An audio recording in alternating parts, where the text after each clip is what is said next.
game of basketball has taken us places we can never imagine. For winning 4 EuroLeague titles, playing 6 years in 5 countries, and making connections with people from all around the world. we have stories that can last a lifetime. I like it. Now it's time to tell yours. When I met Michael Jordan for the first time, and still to this day, if I see him, he's glowing. It just came down to, like I said, looking myself in the mirror like, brother, do you want to play ball or not? I've never been in an environment like EuroLeague. Because, living over here in Europe, bro, Kyle, we kings over this jump, bro. Right. Denver Nuggets. Appreciate y'all having us on here. Yes, sir, man. Big time. This is really dope. This is Hoop Tales. What up, everybody? Welcome to another edition of the Hoop Tales podcast. Today, we got a very special guest, a TBT, Team Hines legend, alumni family member, one of the best, if not the best, defenders in EuroLeague history, a 2-time back-to-back EuroLeague Defensive Player of the Year. One of the best, bigs playing right now in the game. My guy, Bryant Dunston. Bryant, what's up, man? How's everything? What's going on, man? Everything's good. This is my first podcast, so bear with me. But that's what we do. Thanks for having me. Oh man, we appreciate for you. You letting us be the first, man. Appreciate it. Yeah, for sure. Had to do it. So we're gonna go right back to the beginning, man. You grew up, spending most of your childhood in New York City, in Queens. So, talk about that. Talk about, how it was, growing up in New York City and, what your childhood was like. My childhood was very good. I was one of the few people from my neighborhood to have both parents in my life, and I think that was really big. As far as keeping me on the right path. There's a lot of kids who had the talent, who had the ability, probably a lot better than I was at the time, but they just didn't have their head in the right place. So they couldn't stay focused, and they ended up going different ways. But I was lucky enough to have them, my parents, and my 3 older sisters keep me grounded, and from there, went to high school, stuck to basketball. I mean, I really didn't think I was that good. Well, my freshman year, I was a little overweight, and I remember we went to the championship game, and the coach of my freshman team subbed me out of the game. We were up by 6. I remember this vividly. Up by 6 in the fourth, going into the fourth quarter. The coach subbed me out and subbed in another guy, and we lost by 6. And I asked him after the game why he subbed me out, and he told me because I was too slow to guard the other guy on the team. That's crazy. Being too slow to guard somebody. I was overweight. I was overweight at the time, yeah. A little bit overweight, but I felt like I could still guard the guy anyway. Yeah. So from that moment on, that summer, I was running sprints. I was doing everything in the gym. I really took it seriously that year, and from there, like my basketball game started improving. Talk about the New York City basketball culture. Obviously, there's a lot of great players that come out of the city. So talk about your era coming up, and then also who was your favorite player? Who did you model your game after? So New York City basketball, obviously, like the summertime is really big. You got all summer tournaments everywhere. Like I had one in my neighborhood, the Kenny Anderson tournament. I think it was called the Kenny Anderson Classic at the time, whatever.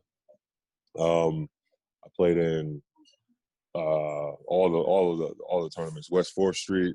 I can't even name as many as there were. Fireball.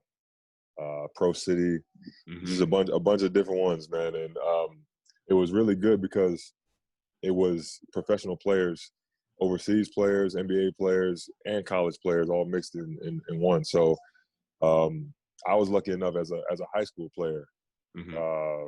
to come and play in some of those tournaments, and it was good to play against people older than myself. Obviously, to build the competitive spirit and to take those bumps and bruises early, to learn how to bounce back from losses, how to bounce back from getting beat. People better than you is only gonna make you better. That's something you never want to be in a circle where everybody else is the same as you or below you. You want to be around people that's gonna build you up. So that was a big help for me. I kind of modeled my game.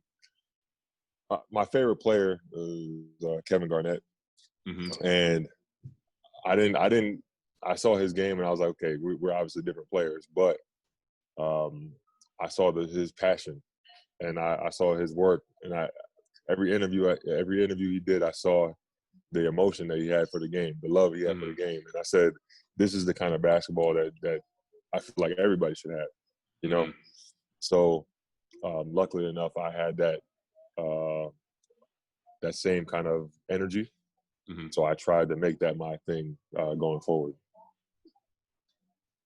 Definitely. See, you went to Fordham. Talk about your recruiting process, man. What was that like? It came out of nowhere, really. I started out very under recruited. My first, I think you can start seeing colleges going to make visits and stuff. There's an early period and a late period, right? Yeah. If I have it correctly. So the early period, I had a few offers, and I wasn't sure if I was going to take them or not. I knew, obviously, I want to go to school, get a scholarship to get my education and stuff. I didn't really look at the NBA or anything like that as a goal yet. So I looked at the schools I had. I said, okay, this is good. And then my high school coach got me into the ABCD camp. Oh, really? So So I played there, and I was on Sebastian Telfair's team.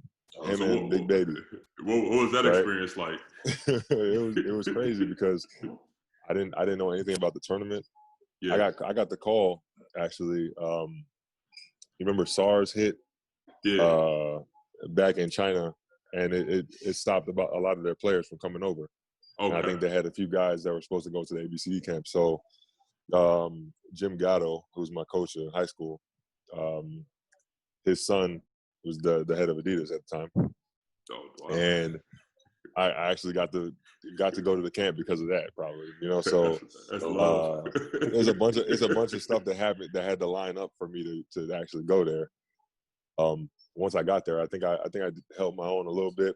I was playing with Richard Roby, Big Baby Davis, Sebastian Telfair, as I said before, and I was watching the guys on the other courts, and I was like, yo, these guys are serious. I'm far from where I need to be, right? So it was crazy. So from that day, from those games I played, Derek Wittenberg saw me playing, and that was the coach at Fordham. Yeah. So he came to my house. Him and Ray Martin, who actually went to St. John's Prep, where I went to high school. I realize now there's a bunch of things that lined up perfectly for me to end up where I am. So they came to my house. They talked to my parents. They talked to me. I went to visit the school. It was right there in the Bronx. Yeah. I said, okay, this is a good school. Academically, basketball is up and coming. The coach is talking about making change, being part of something special, and I wanted to be a part of that. They had some really good guys coming in, and I signed early. So fast forward a little bit to the end of the season, the end of my high school season, talking to my coach, and he's like, look, Bryant, he's like, I'm going to tell you straight up, he said, you got a lot of offers here, right? I'm not going to tell you where they're from because you're going to be upset at your decision that you made, right? So to this day, I don't know what other schools were trying to recruit me. Really, he never told you the secret. Yeah, he never he never told me, and I'm happy about that because I feel like maybe I would regret it. I don't know. Who knows? But I'm happy with the decision I made, and it was always risk versus reward. You don't know how the season's gonna go. You could get an injury or something, whatever. And, you could be out of school. Sure. Now you went to Fordham and right out the gate you averaged 15 points, 9 rebounds, and was named Atlantic 10 Rookie of the Year. So did you expect that coming in, and then what was kind of like as far as like the high school to like college transition, like what was the hardest part for you, coming in as your freshman year? The hardest part for me probably was the physicality of the game. I knew coming in that I was going to be dealing with some tougher guys. I didn't know I was going to be starting when I first got there. But I remember I was sitting there watching Sports Center with my dad, and Pops Mensah-Bonsu was on. He was on the highlights. Shout out Pops. He was on the highlights. I think maybe 6 highlights, and out of the top 10. And I'm like, and they're all like dunks, like breaking the rim kind of dunks. And my dad looks over at me. He's like, "Are you ready for that?" And I was like, I was like, okay. I was like, all right, I'll be ready. So I figured out, okay, I got to start lifting weights. I hadn't really lifted weights yet. So I just started getting a little something. I'm probably like 225 going into college, And, the game was a little different, but I adjusted pretty well. My teammates did a great job. We had 5 freshmen come in. So we all had this like hunger trying to prove people wrong. Like, okay, we're Fordham, but we're not soft. All right. So we had that chip on our shoulder, and we I think we broke even that year. We probably had the first record, the first not losing record in a long time. So that was pretty cool. So I'll talk about playing in the Rose Hill Gym. That's a historic gym. One of the oldest gyms in the U.S. So let's talk about some of your special moments there and what stands out as your favorite over your career there at Fordham.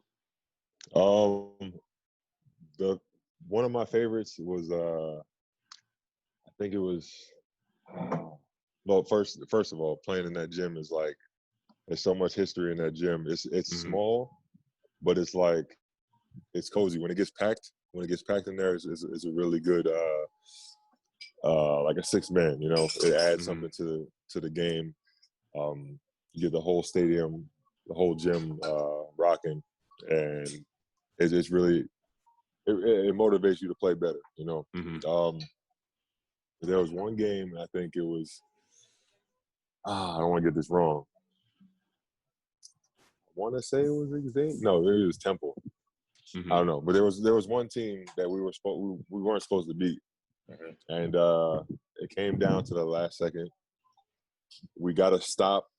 We got a defensive stop. Our point guard Kevin Anderson got a steal, and went full court and dunked the ball at the buzzer to win the game. Wow. And that was probably one of the best feelings that we had at that point.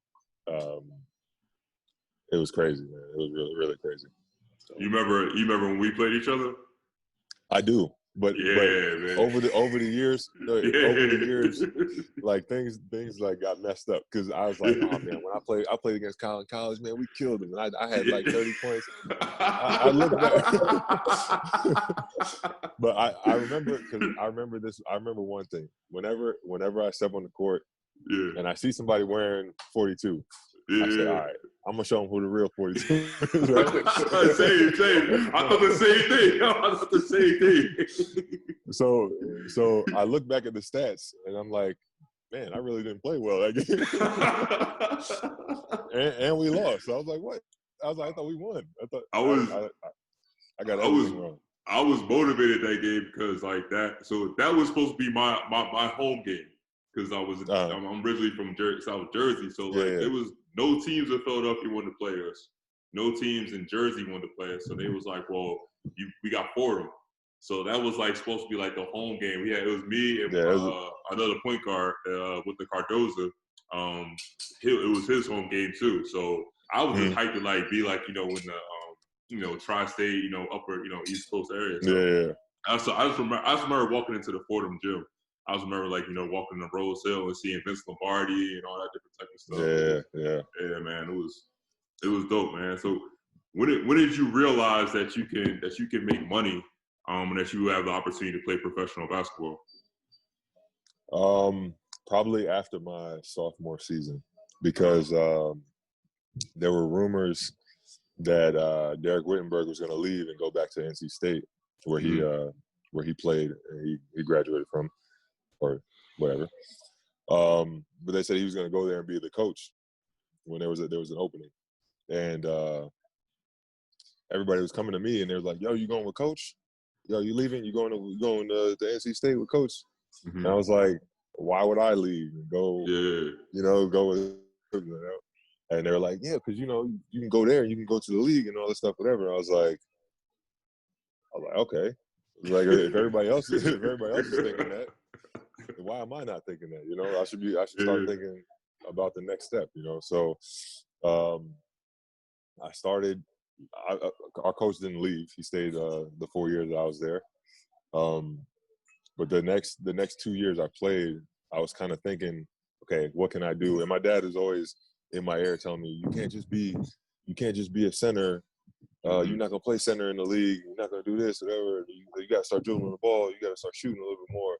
So in college, I shot some threes. I shot a little mid range here and there. I think I played a little bit more freely. I don't know, maybe, but he always told me not to be one dimensional, and I tried to do that in the next couple of years, just to show people that I can do that, and maybe get a team to look at me or something.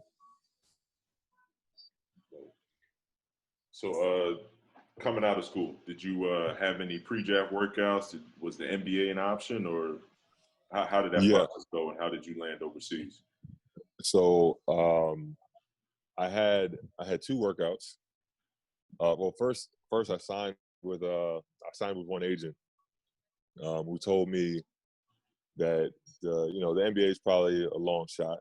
He's like, okay, you're undersized. You played center for 4 years in college, and I was like, I'm not a center though, but I just had to because there was nobody else nobody else that was able to play at that position. That's how coach played me. So they're like, you're an undersized center. You don't shoot that much. You rebound, but you're not a great rebounder where they're gonna draft you or whatever. So it's like you need to go to see overseas and see how that's gonna go. So I'm like, all right. I was like, at least let me try and work out a couple times and see if I can stick somewhere. So I went to Detroit, worked out with the Pistons, and I thought the workout went really well. Michael Curry, was his name. Michael Curry was there, and he was leading the drills and stuff.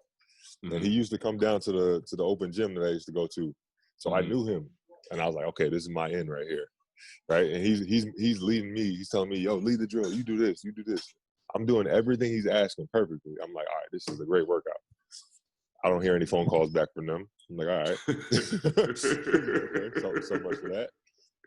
Then I go to Seattle, with the Supersonics still there, and work out for them. And I'm telling my agent, I'm like, yo, they got 6 draft picks in this draft. So gotta give. including the last one. I was like, they could use the last one on me. Come on now, like, at least let me get my foot in the door and then I can kick it open. So I worked out there. So I'm sitting there watching the draft. I think maybe they either had the 59th or the 60th. I think they picked Deron Washington.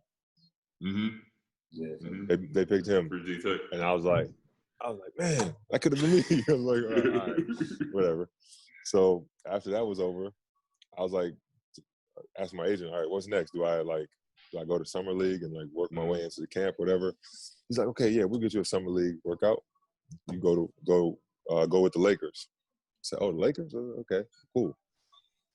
Go to the Lakers, summer league, worked out, practiced with the team.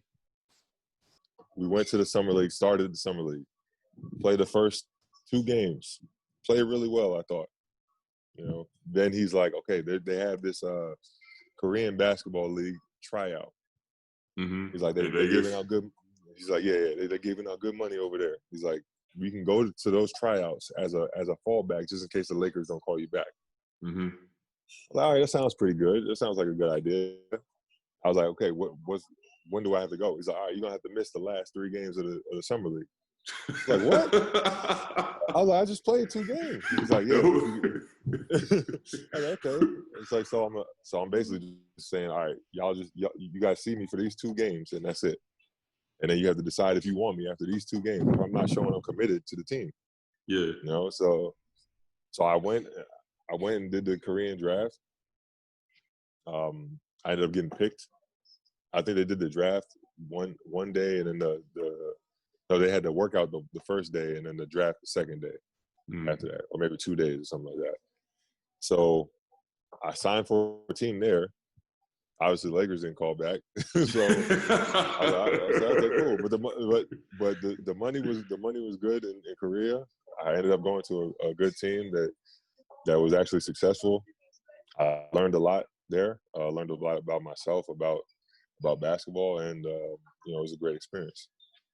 What was life like out there in Korea for you? I mean, what was you got to talk about that adjustment, man. You know, you going from Fordham to being in college to now you leaving your family, you're on your own, in another country. Yeah, in another country where I don't know any of the language at all. Yeah. There's barely anybody that speaks English in the city that I was in. They had a translator that was with us, and he used to be with us all the time. Like, if I leave my house and I say, oh, I'm going to the store, he's like, all right, I'm going to pull up. Then he'll come to the store. He'll meet me at the store. See, if I have to, it was crazy. But the basketball, our coach was, he was tough, like a militant type coach. Preseason was no joke. I remember we had 3-a-days. Days. Yeah, like you'd have in the morning, you have work on the plays and weights, and you have regular practice in the afternoon, and at night you have to come in and shoot. Mm-hmm. And like it was like the Army, kind of like you had to do all this stuff, like. And I was it was my first year out. I'm like, I can't disrespect the coach or do anything. Yeah. Or I can't say, oh, I'm not doing this. Like, I was like, I didn't know any better, so I'm just doing everything as hard as I could. And the first year, I made some good friends over there. The first year, we lost in the semifinals of the playoffs, but we won the league. We won the regular season. And then after we lost, they were telling me, all right, because I only had 1 year contract. It's like, man, you got to come back. And I'm in my head, I'm thinking, man, I'm going somewhere else. I'm going to Europe, whatever. Yeah. I'm starting to hear about the EuroLeague. I'm starting to hear about, some other things. So I'm like, man, I'm going. They're like, no. We have this point guard. He's like the Korean Steve Nash. He's like, with you, he's like, and you're like Amari. They're like, you're like Amari. With you and him, he's like, with you and him, we're gonna win the championship for sure. And I was like, is he really that good? He's like, yeah, he won the MVP the year before, but he had to go to the Army. So he had to leave for 2 years to go to the Army. I was like, all right. He comes back, and this dude is the truth. I was like, really? Yo. He's that good? Yeah, he was really good. He was really good. I think he won the MVP again that year. And then I think I won the import MVP or something like that, and then we ended up winning the championship. Oh, so it was really crazy, and it was worth coming back for, and I was happy because the fans and everything there was cool too. Yeah. So what was you played in Europe and you played all over. So what was like the style of basketball like in Korea? We always say all the time, as us, like, you can go there because, there's not a lot of bigs over there. You can get a lot of touches. So, how would you kind of explain the style, like, Korean basketball for somebody that hasn't played there? At that time, it was mostly bigs. Mm-hmm. I think they only signed either big power forwards or maybe a small forward, power forwards and centers for the most part. There was rules, so you could only play both imports. There's only 2 Americans per team. Play both imports in the first quarter and the fourth quarter. So in the second quarter and the third quarter, you got to choose. You got to sub them out like for each other, basically. Yeah. And the style, it was pretty fast paced. But for the most part, the foreigners got the touches, you know. So I knew I was gonna get my shots. But the thing about it was, our team, we had good Koreans, right? So they told me when I came in, it was like, look, we don't want you to be the one man show. Yeah. So we want you to play how you did in college and how we saw you in Vegas play like a team player, but on defense, we need you to be that guy. And just stop everything from coming to the basket and share the ball on offense. He's like, well, if we need you to take over, then you got to be able to take over. I was like, all right, cool. And you know, it was pretty good. That style of basketball was fun to play. You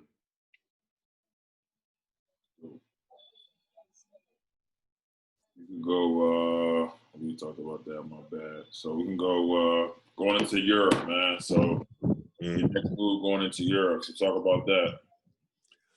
So I fired my agent because he. Good job.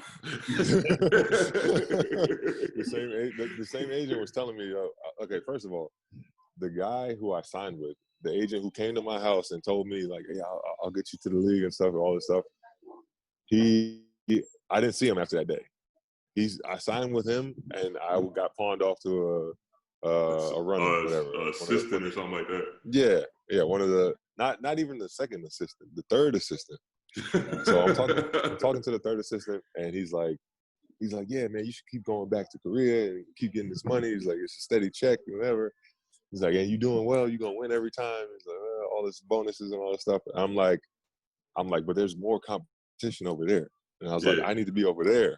It's like if I do well over there, then I could maybe play at home, you know? Right. So I'm like, okay, can I get a look in the summer league? I was like, what's going on with summer league? They're like, oh no, we don't have anything in summer league right now. I'm like, all right. I'm like, we're done here. I was like, I'm done. I need to find a new agent. So I go back to New York, and I'm trying to find an agent, but I don't know how to do it. You know, I'm just looking around. And the guy Milton Lee, who was setting up the runs at our gym at New York Athletic Club. He was like, you know, Mike Lindemann does. He's an agent, you know. He's like, this is his job. He's like, he's just starting out, but he could use some new guys, you know. I was like, all right, I'll give him a shot. I hire him, and immediately I get a job in Europe. Immediately. I asked my agent before if there was a job in Europe. He's like, oh, you don't want to go to Europe. You're not going to get your money and all that stuff, whatever. All right. He immediately found me a job in Aris, in Greece, at Thessaloniki. So that was my way in. Okay, so I get into Europe, and here I am again, undersized, big, playing center. But I'm working hard. The game is different. It's more physical. I'm getting fouled. They're not calling it. I'm like, what's going on out here? I'm playing against 7-footers, Papadopoulos. It's crazy. But midway through the season, I saw my minutes starting going down, and some other guys were playing more. I didn't really care too much because we were winning. We're winning Greek League. We're winning Euro Cup. And at one point, I just stopped playing at all. And I was like, it was crazy. Like I would do the jump ball. Yeah. First dead ball, I'm subbing out the game. And I'm looking at the coach like, what's going on here? I'm talking to my agent like, what? Am I doing something wrong? Like, he's like, yeah, well, word around the street is that the team is upset because we lost the last game, and it's because we don't have a true center on the team. And I was like, what? Okay. I was like, all right. So they bring in John Thomas. Mm-hmm. Okay. John Thomas at the time was 30, maybe 35, 36. Mm-hmm. I don't know how old he was. Maybe, I don't know. But he was older, you know, and he came in and he looked like he deserved to be there. And I was like, okay, good. I was like, this is good, but I still need to play, you know? Yeah. So they were like, don't worry. Coach comes to me, he says, don't worry, we're still going to play you. You're just playing Euro Cup. Mm-hmm. I was like, okay. First Euro Cup game comes, I don't play a minute. I said, all right, I'm out of here. I told him I'm leaving. I was like, you lied to my face. I was like, you told me when you recruited me to come here, Mm-hmm. you said that we're going to be a team, that everybody's going to share the ball, and it was going to be great. From my experience, it was like that in the beginning. Mm-hmm. And when PJ Tucker signed with our team, Yeah. it was cool. But then it slowly started to go towards PJ, Mm-hmm. and I'm fine with that. But Mm-hmm. don't tell me that it's going to be all like, you know, we're all going to be friends and everything's going to be great when it's not like that. I'm cool with PJ. I'm cool with Bobby Brown, who they brought in. I'm cool with Pierre Pierce, who was on the team. Yeah. Everybody was on the team. I'm cool with everybody. But you know, they didn't have to take that route and make me seem like I was the reason why we started losing, you know? Yeah. So that was just Europe. And I was like, okay, that's where I realized basketball is a business, and, you know, there are going to be some things going on behind the scenes that you don't know, and you just got to adjust to it, you know? So from there, I went to Israel.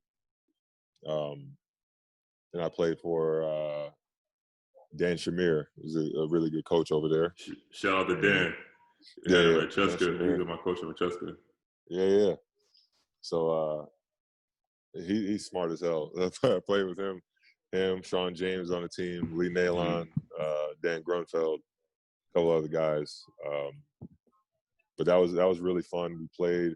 I felt like I got my love for the game back when I got there, because after a while you playing or you're not playing, you're doing everything you can in practice. You're doing everything. You staying late. You getting extra shots up.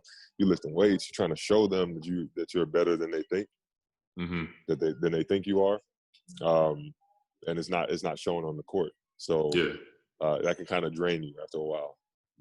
And you know, I know some people are discouraged when those things happen, but you got to keep pushing through and try and find a way out. So, my bad. Yeah, I got a question. Nah, keep going. Keep going. All right. So Dan Shamir, after that season, after that half a season I played, he was like, "Look, I wanted to play you some more, but you just got to the team in the middle, and I couldn't mess up the chemistry, whatever." He said, "I'm going to hold on, another team in Israel." He's like, "Good team. I got some good guys coming in, but I don't have the money." Mm-hmm. I was like, okay. He's like, "But I'll give you 30 minutes a game, and you can show everybody the player that you are." Mm-hmm. I was like, all right, cool. I really don't have anything else going for me, so I might as well give it a shot, right?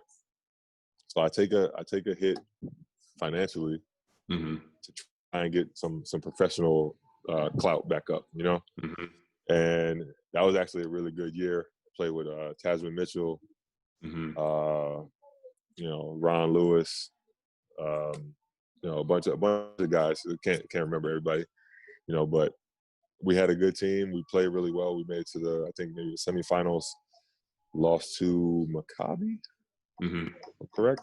I don't know, but we could have beat them a couple of times. We were really close, but that was kind of my way in again to reestablishing that I'm actually a better player than my resume showed. Mm-hmm. You know. From there, that summer, I didn't have a deal yet, and my agent calls me. He's like, "Hey, I got a great opportunity for you." He's like, "New Jersey Nets, Summer League. Here we go." All right, cool, perfect. Go to the Summer League, start working out, and I'm fitting in. I'm fitting in really well. System is good. The players are good. I'm like, cool. That's where I met Toko. So we go to Orlando, play really well. The Nets are I think they're happy, you know. Yeah. So you kind of never really know the read. I'm asking my agent like, hey, what's going on? He's like, I don't know. They're not telling me. I was like, all right, cool. So the last day, I remember Avery Johnson. We're at breakfast. Avery Johnson standing there. I'm getting my breakfast together.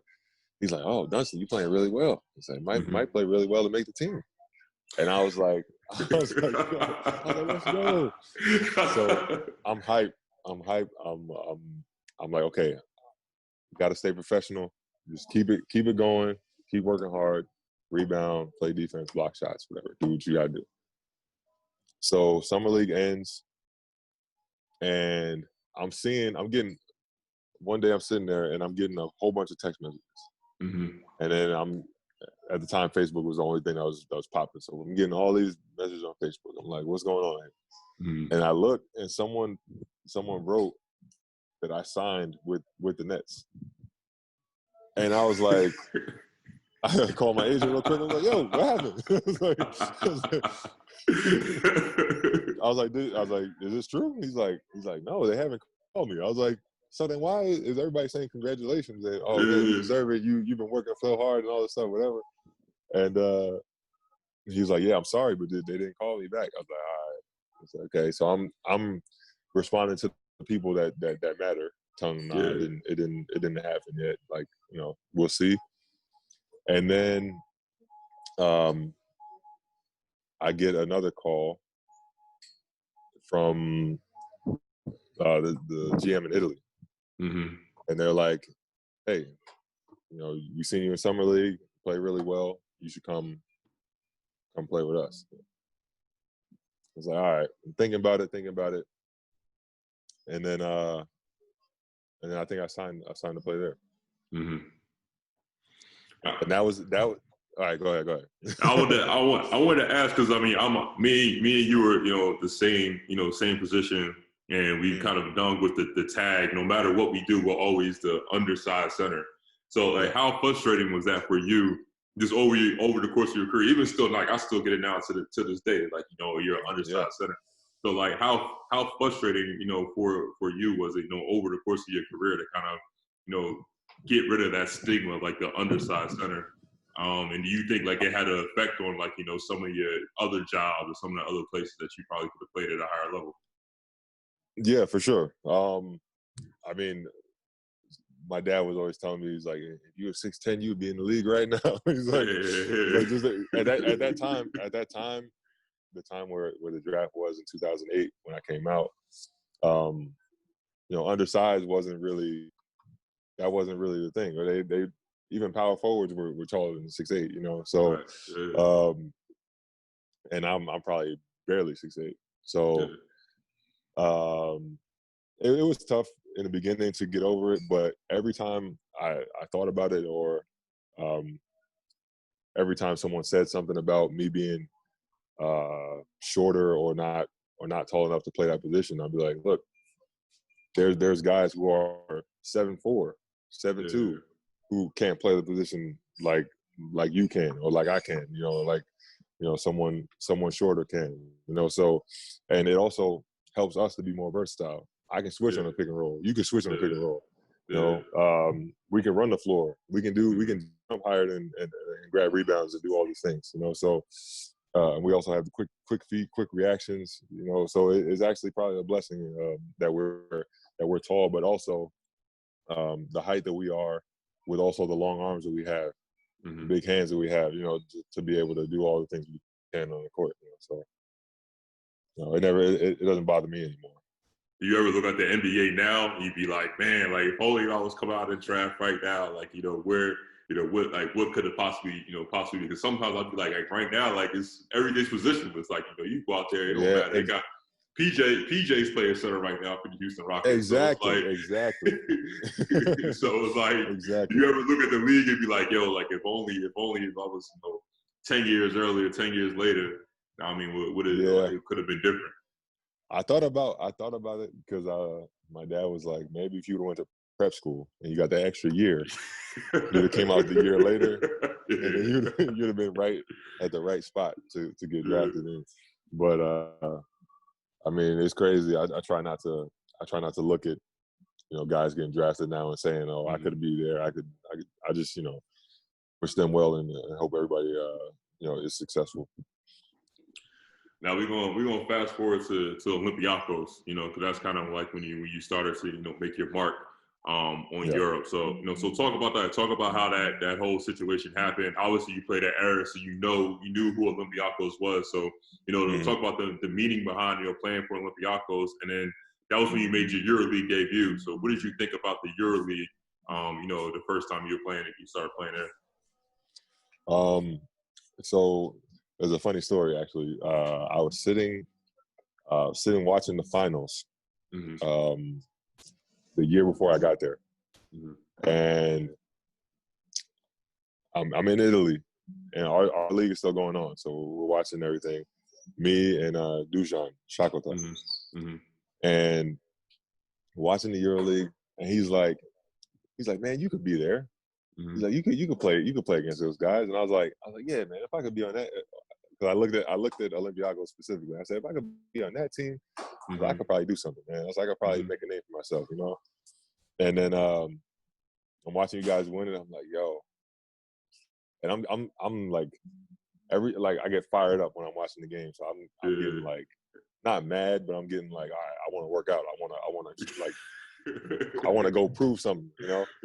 So after that year in Italy, I played really well. Our team was amazing in Varese. You know, the fans were great. Everything was perfect. And, you know, my agent called me, and he was like, yo, I got a great deal for you. I was like, okay, what's up? He's like, you can go to either Milan or you can go to Olympiacos. He's like, same money, but you got to choose one of the two. Well, okay. He's like, you also have another team in France that you can go to. I was like, all right. He's like, the team in France is okay. You're an athletic big man, right?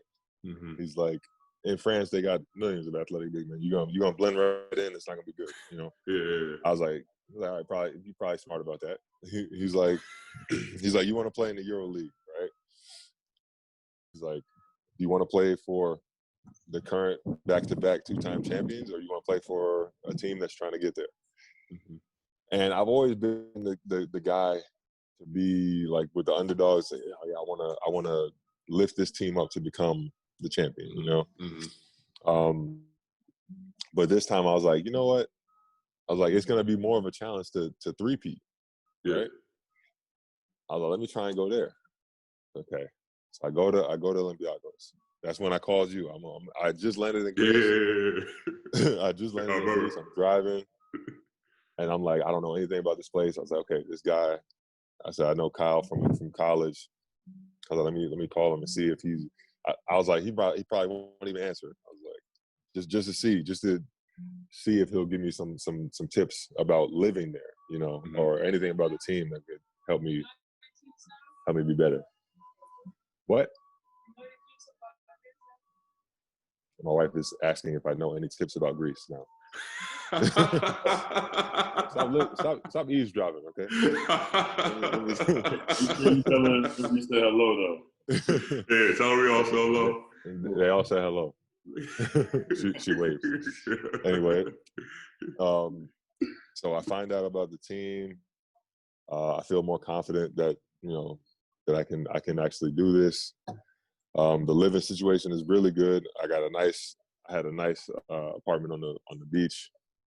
I was happy. I was like, okay, basketball is going to be easy if the off the court life is this easy, you know. So I get in with the team, and I'm like, okay, these guys have won championships. I'm just going to listen and try and absorb as many things as I can. Oh, Spanulis, after every game, he's talking. After every practice, he's talking. He's in my ear telling me, hey, you got to do this. Practice, before practice, I'm watching his, you know, what he's doing. Friend is this, I'm watching him. You know, other guys who are there. You know, I was there with Cedric Simmons, Brent Petway, some other guys, Matt Lejeski. You know, I'm watching everybody because I'm like, these are the guys that's gonna help us to go forward. That first year, we got destroyed by Panathinaikos. Mhm. Every game we played against them. I'm like, why are they like our kryptonite this year?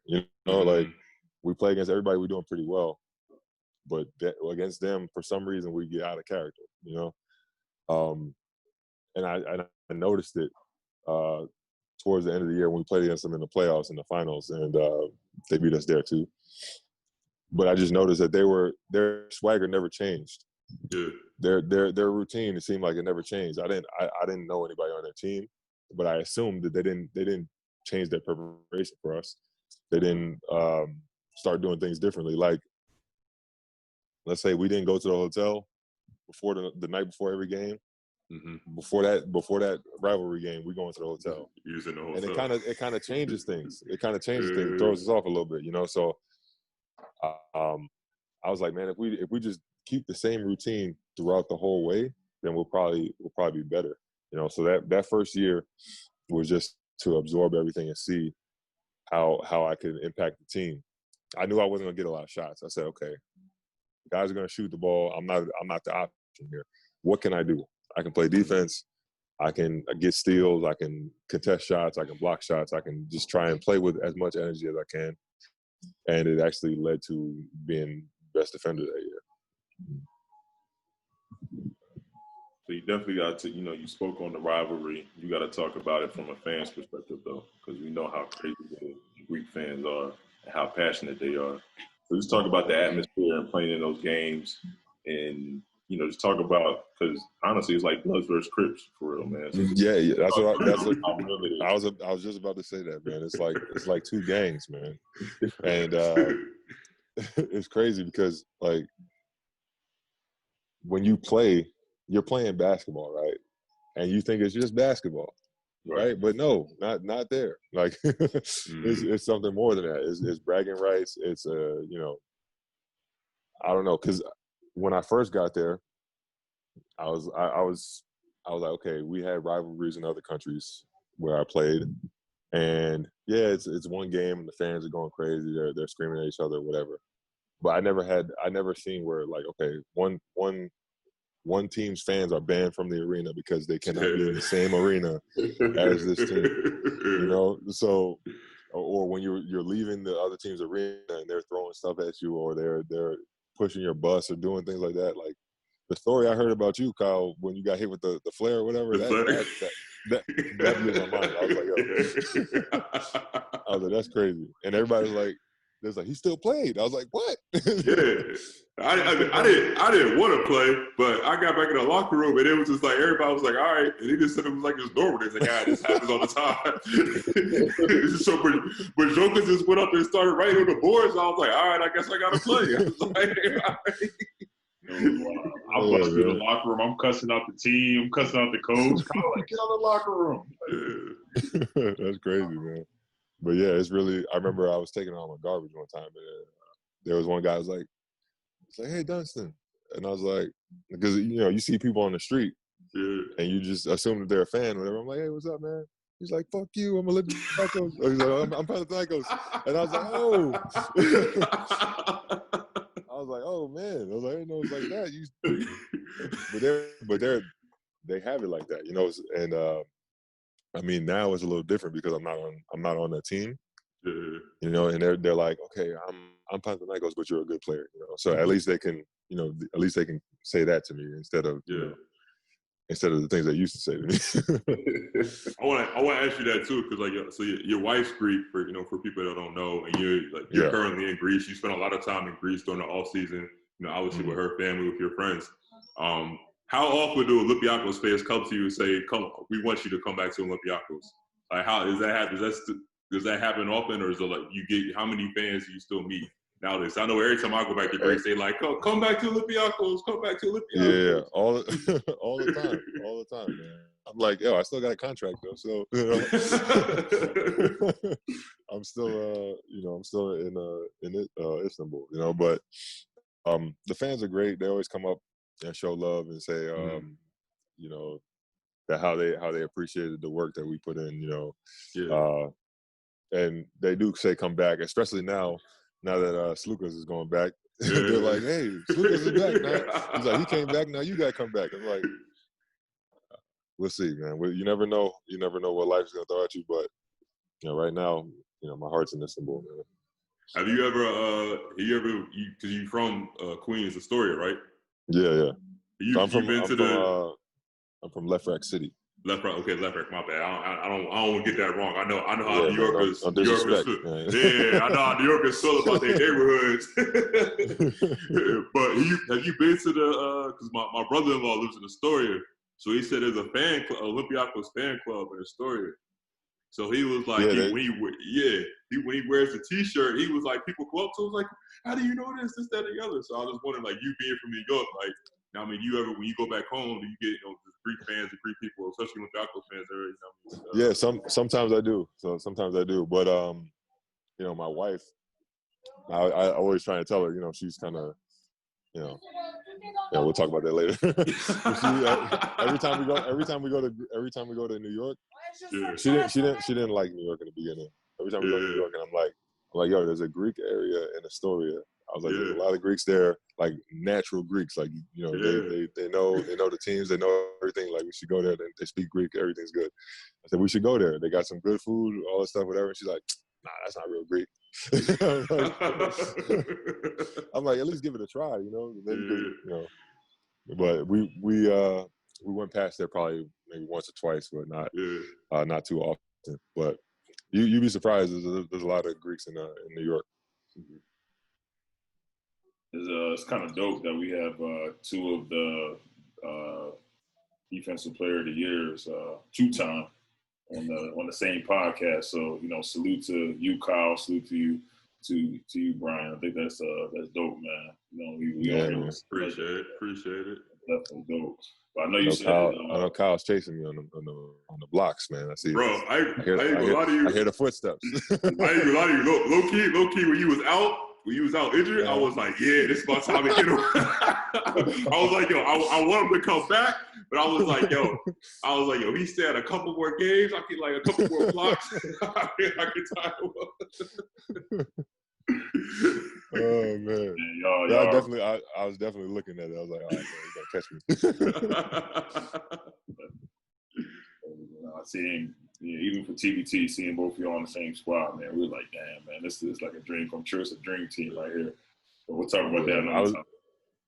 I was upset about that, man. Yeah, we'll talk about that another time. We'll talk about that another time. Just keep that same energy for the next one. But you talked about Istanbul, man, and it seems like you're finding a home there. You've been there for the last 5 years. So let's talk about your time at Efes, and a lot of times, a lot of EuroLeague players, they don't really stay with one team long term. So talk about.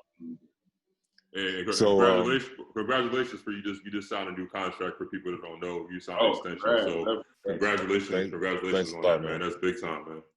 Thanks a lot. I appreciate that. So when things ended with Olympiacos, I had the offer from FS on the table, and initially, what I said when I first came to EuroLeague, played against Panathinaikos, and I saw Mike Batiste, and he was there for a long time, and I was like, yo, he's the face of their franchise for the foreigners, right? I was like, I could be that for Olympiacos, right? Yeah. I was like, it'll be good to have, one, I could be like the guy for this team, Yeah. And I could rival what he's doing over there. So I saw that as an opportunity, and unfortunately, things didn't work out with Olympiacos. So Istanbul was the next stop, and I saw it, and I said, okay, this team, the team that we had, the guys that we had on that team, there's no way we shouldn't have at least made the Final Four. Yeah. And I think everybody was saying initially that we were a Final Four team.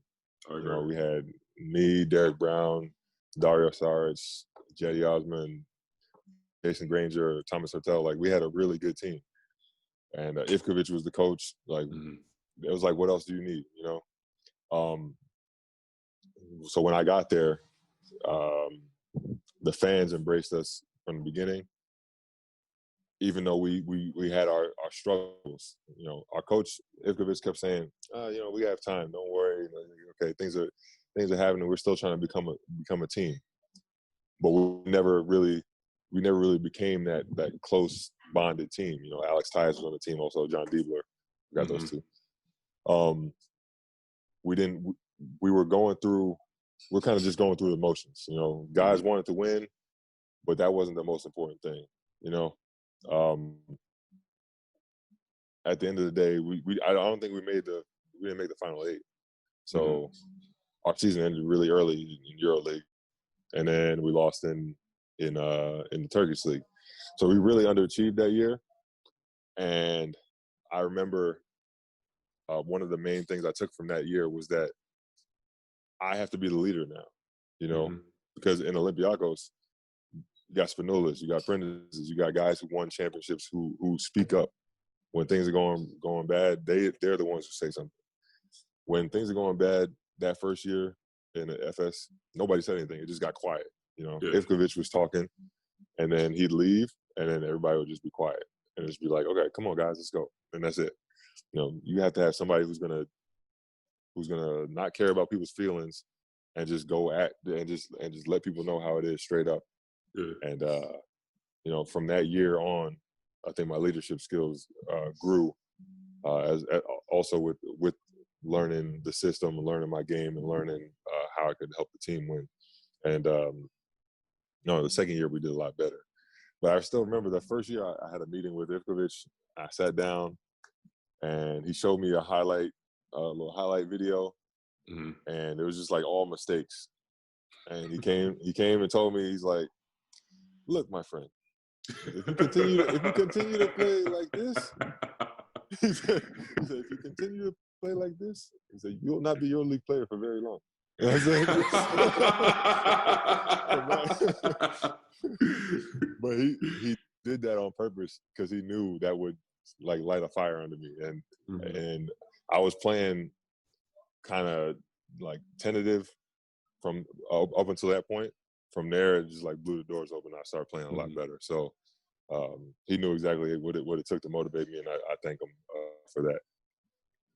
Now you talk about Ephes, and we talk about you. You know, I mean, you was part of the turnaround, a big part of the turnaround. You know, from one of the biggest, I guess you could say, turnarounds in the history of EuroLeague, going from last place to the season before last, you guys were in the finals, and then past season, you guys were by far the number 1 team in EuroLeague. So talk about that turnaround. Going from last place to 1 year to going to being a runner-up in the finals. What changed for you guys? What changed for the team? What changed for the culture? Like, what was it? What was some of that that big takeaways from that from you? So in order to talk about that, I have to go back to the year after my first year. So the year after that, we had Brandon Paul, Derek Brown, Tyler Honeycutt, Alex Kirk, Deshaun Thomas. We had some really good guys. Thomas Hertel was still there. I was there. Jetty was still there. We had a good team. Furkan Korkmaz was there too. And we started playing more team-oriented basketball, fast pace. Whoever got the rebounds, pushing it up. Thomas was finding everybody in the right spots. We played defense really well. And we lost in the 5th game to Olympiacos after having the advantage. In the 4th game, we lost that one. Heartbreaker, man. I'll never forget that. But But after that season, I was like, okay, we showed that we're close. We're right there. All we have to do is maybe, guys get better over the summer, or because guys are going to the NBA, add some more pieces, whatever, would be good. But the next year was a completely different team. They signed all new players. And I think Doge and me and Derek Brown, who I think they actually, was that the year? No, Derek Brown was still there. We're the only guys on the team that stayed. So they completely changed the whole team. And you know, we were last in the league. And halfway through the season, you know, they let coach go, Perasovic. They let him go, and they brought in Ataman. And right away with Ataman, we won the Turkish Cup in the middle of the season. So from there, we was like, oh, like we got a chance now. We're gonna start winning. We were wrong. we lost for the rest of the season. Lost for the rest of the season, and the chemistry was really bad. Like not off the court, but on the court, the chemistry was bad. Guys were taking shots that, you know, we're like you shouldn't be taking this shot right now. Like, or guys are doing things that they shouldn't be doing. People are complaining about minutes, not getting the ball. I'm like, okay, this is not the team that we need. And I had another year on my deal, so I was like, man, if this is gonna be like this next year, I don't know how it's gonna be. Luckily, this was Ataman's first year with his team recruiting. Okay, so he brought in all the guys that we have now. Okay, and doing that, we went to preseason, and something was just different. Like automatically, things clicked. Like Mitch was smart, passing the ball, making good passes. You know, Shane at the time was injured, but you could see he was when he was healthy. Okay, that's the dude. All right. But in the beginning he's slow to get there. He's fighting back. You know, all the guys we have are contributing, playing well, playing their role. Kruno, Simon. I didn't know he was as good as he is, controlling the ball, passing the ball, shooting the ball. He's you know, and then he fights on defense. I'm there. I'm trying to keep everybody together. Just keep everybody together, build the chemistry. Keep everybody together, build the chemistry. And then when guys start going loose a little bit, guys taking bad shots, hey, bring them here. We're a team. Bring them here. All right. So throughout the season, we're winning. And it's starting to look like we're having an amazing season. And I hear like commentators and announcers saying, "Oh yeah, FS is playing really great." They list all the teams, and they say, "Oh yeah, FS is there, but you know, we expect them to drop off soon." You know, I'm like, I went to the team because this is the kind of things I do. I hear something on TV while watching the EuroLeague game. I come to the team in the locker room. I'm like, I'm pissed off. They're like, "Why are you pissed off?" I said, "They said this about us." I was like, "This is not true." I was like, "This is not gonna happen. We can't let it happen." Right? So they're like, I'm probably pretty annoying. I would probably be telling myself to shut up sometimes, but I think maybe it could motivate some guys a little bit. So I say, why not? Right? So if it motivates you, good. If it doesn't, then just in one ear, out the other. So luckily for us, took it all the way to the Final Four. It was amazing. That series against Barcelona, that was tough, man. They had a really good team, and you know, luckily we got a key win, and pushed it to take the advantage. But it was a really difficult series, and we made it to the Final Four. Finally getting back to the Final Four, second time, and then we play Fenner first game. Shane explodes. Nietzsche explodes. Play really well. And we go to the final game. We play against you guys. Something, it feels good, but the nerves are still there. And I can see guys are, some guys are ready. Some guys are nervous, but I know when the ball goes out there, they're going to play. They're going to give everything they got. Unfortunately, it wasn't enough. You know, X's and O's, you could say, or, you know, some things here and there go our way. You know, Will played amazing. I think Corey played good. He hit some big shots. All of the shots were at the end of the shot clock. We played 23 seconds of defense, and then one, you know, in my opinion, a lucky shot go in. And I'm like, oh man. And there's still one play that I remember, and I got to switch onto Will. I think I had 2 fouls at the time, and he was on a wing. And in my head, I'm like, he's going right. Mm-hmm. He's driving right. I was like, I know Will. He's going right. He does like a little in and out and goes right. I guide him. I don't foul him or grab him. I just put my hand there just to get, just to keep him. I guess okay, maybe I fouled him. But if I did foul him, I fouled him at the 3-point line or close to it. They called the foul. He goes to the basket and scores it, and they give him the and one. I'm like, all right, I'm pissed off. I can't say anything to the referees because they're gonna give me another technical foul. So let me just go sit on the bench. I was like, I trust T-Boy's gonna get the job done. But while I was sitting on the bench, things didn't really work out. And when I came in the game, things didn't really work out, and we ended up losing the game. But I was happy because we put up a great season.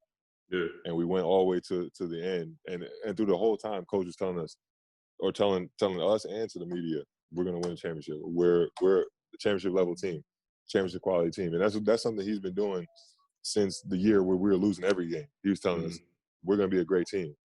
And that sticks with you, And it's good to have a coach that believes in you, even when you don't believe in some things, he pushes you to be better. Yeah, I mean, I remember two things about that game. I remember number one, the dunk you had versus Danny. Danny's my man, but that was that was mean. I was like, Jesus Christ. And then also, like, I felt like usually what I think is usually winning the EuroLeague when you have a team, especially a new team, is usually a 2-year process. So I felt like, you guys when playing that game and playing against you guys, I felt like you guys were there, but I feel like you guys just weren't ready, like, because we had been there the year before. So, like, we already knew, like, we were kind of prepared versus, like, you guys, it's your first time there. You really didn't experience it. And I think losing that game was what springboards you guys to the next season. Right. And, I don't know nobody would have known what would have happened, if we would have continued to play. But, I mean, I do believe that, that you guys would have been right there. And I feel like, that is the reason why you guys were there, because, you guys were there, you were a virgin.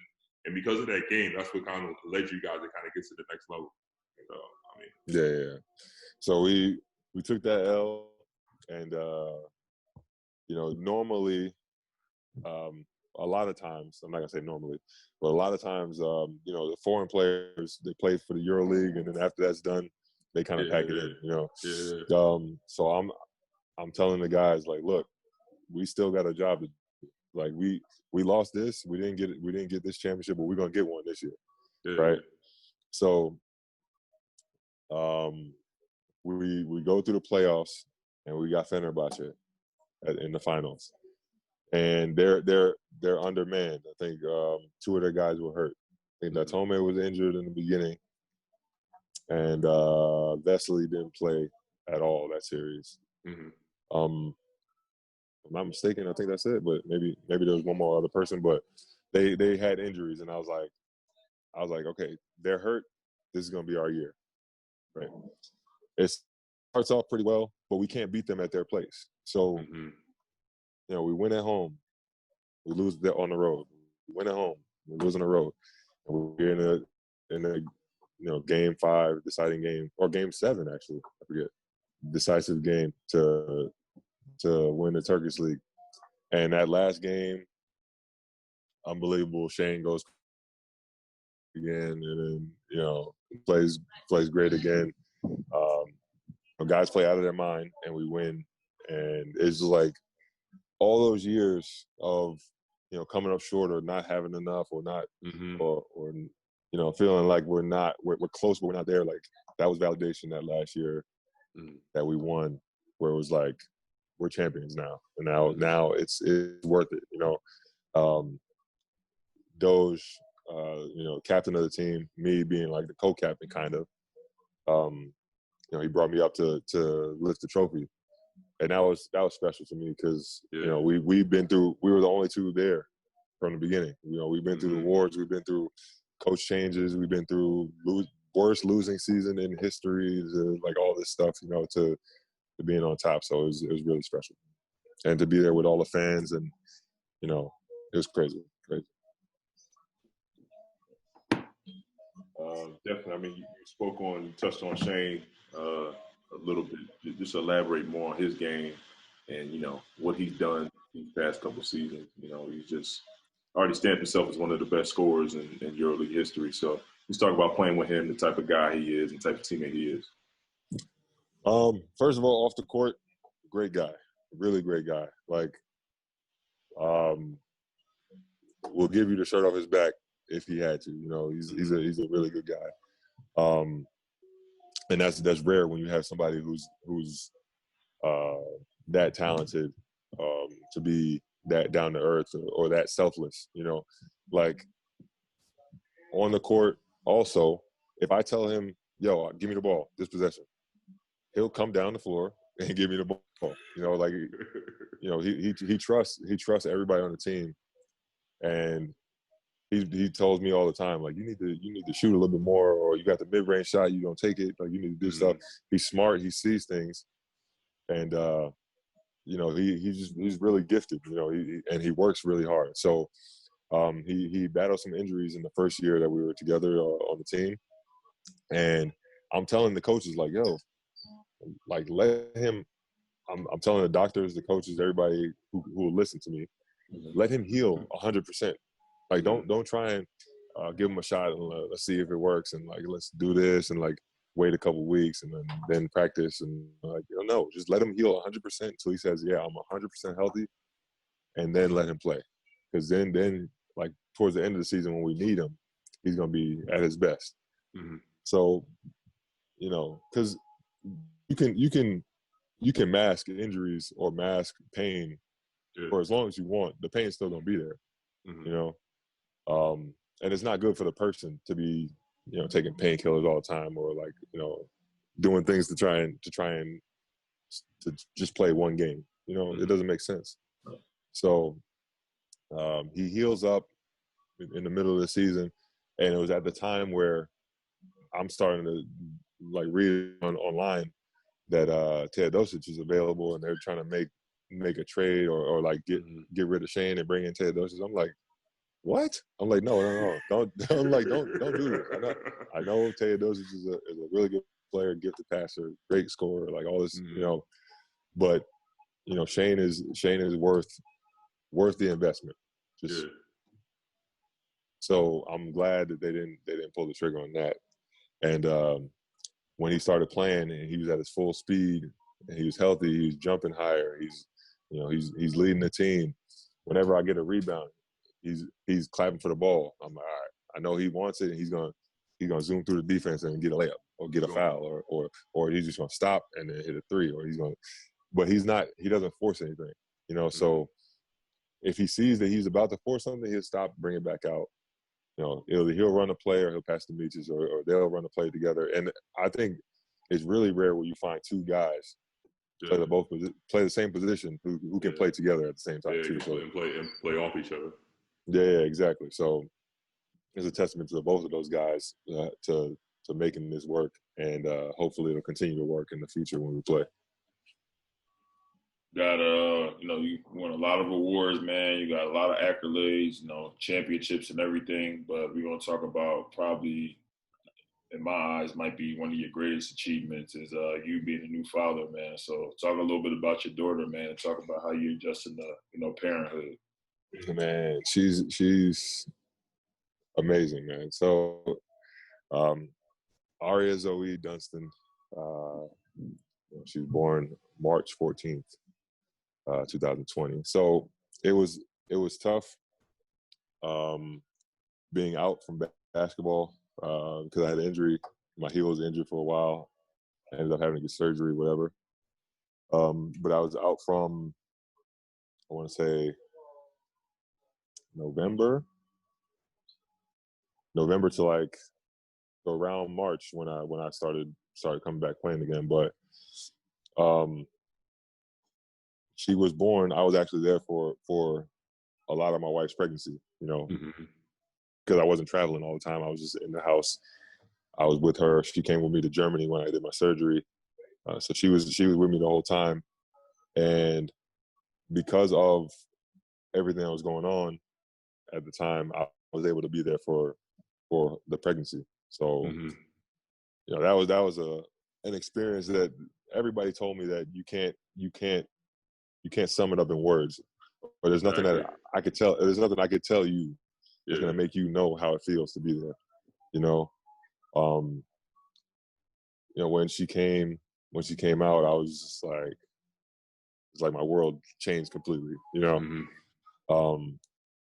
A lot of the things that I think that I thought were important at the time, they just didn't matter as much. Now it's all about protecting her, teaching her, showing her how life is supposed to be, and how you're supposed to treat people. And try and give her good values. And I know it's hard in the situation that we're in, and this crazy world that we're living in right now. But try and show her that there's something better, out there, whatever. So she's learning every day is something new. She started. She grabbed her feet the other day. And then she put it. Everything she grabs, she tries to like bite it or whatever. So she tried to put her feet in her mouth. Now she couldn't do it. Now today she could do it. And then she's rolling over now, but she can only roll over her left shoulder. Which is weird. Like me, I only do right hooks over my left shoulder. She gets it honest. Yeah, exactly. She's only rolling over her left shoulder. She can't roll back. But she likes being First, she didn't like being on her stomach. Now she sleeps on her stomach now. But she turns over, and then she cries because she can't move. So she's stuck. So I turn her back over on her back, and then she turns over again. So it's like I don't know, I don't know what's going on in her mind, but we're learning every day. And then us being here at this resort that we're at. We have a pool, so we're putting her in the pool. She's learning to swim, and that's something that's important, for her mom and for me, because I didn't learn to swim until I was like 26, I'd say. Right? Same here. Yeah, so it was crazy, I still feel like I don't know how to swim. I ain't gonna die. I don't know how to swim. I'm not gonna die. We had a pool in our neighborhood, but I just never really went because it was like, I don't know, it was something about it. I just didn't want to go. So,